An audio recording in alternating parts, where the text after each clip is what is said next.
history. But Maximilian Hell knew about the influence of the planets on health and knew about the idea of magnetism. So he had, back then, the process of instruction was conversations between masters and disciples, much as it is in some areas today.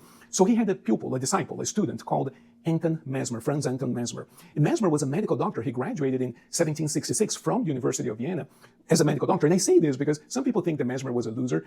There were no losers at the University of Vienna back in the 18th century. This did not happen. These people were all elite intellectuals, all of them, because this was the University of Vienna. Studying medicine wasn't easy back then. So this guy was a physician, and he was also, in parallel to his academic career, he was a student of the mystical arts under Maximilian Hell, and he learned about the effect of magnetism on health, and he developed this idea that with magnets we could cure certain illnesses. Now, that was the time when physics was evolving. Faraday, all of those guys, Maxwell, were developing all of these equations on how physics and magnetism worked. So to differentiate the phenomenon that he was talking about from magnetism as people knew it back then, he called this phenomenon animal magnetism, to differentiate it from the idea of mineral magnetism. In other words, the magnets that you know today. So this was the only word that the Mesmer had. And what he was really talking about is this idea of energy transmission. He thought, and he demonstrated, that by certain movements of the hands and by applying intention from his mind, he was able to direct energy. We didn't have a name for that energy. The guy did a lot, so he called it animal magnetism. But the idea was that we can transfer this energy from body to body, and with that energy, alter the way that mind worked. And he proved this.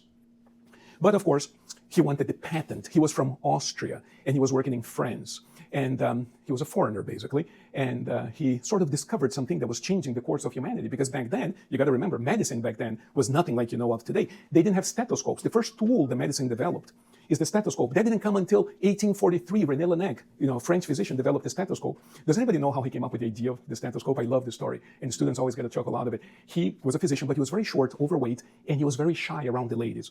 So as a physician, one day he had to listen to the heart of a female patient who was reputed to be very well endowed in her upper body. And so he was embarrassed to put his ear to her chest, which was standard medical protocol back then. So he thought about it. How could I listen to her heart without putting my head to her chest? And he developed a tube that he could do that with, and that became the stethoscope. So sometimes some of the most amazing inventions comes from shy people and embarrassment. Got to solve the problem somehow. Anyway, that didn't come until 100 years later. I'm only illustrating to you how primitive by today's standards medicine was. So a person had gout, which was very common back then. Their toes would be hurting. They had no medicine. There was no, they could do nothing. They would be hurting. They would be suffering miserably. Well, Mesmer found a way to help those people with animal magnetism, and on and on and on. But of course, he wanted the patent. So as an Austrian, the queen was reluctant to give him the patent. And he says, look, let's create here a French institute, and you're going to be the director of the institute, and we can assign the patent to the institute. So that way the French people won't think that we're giving away this prestigious award, to a foreigner. Anyway, there's a political problem there.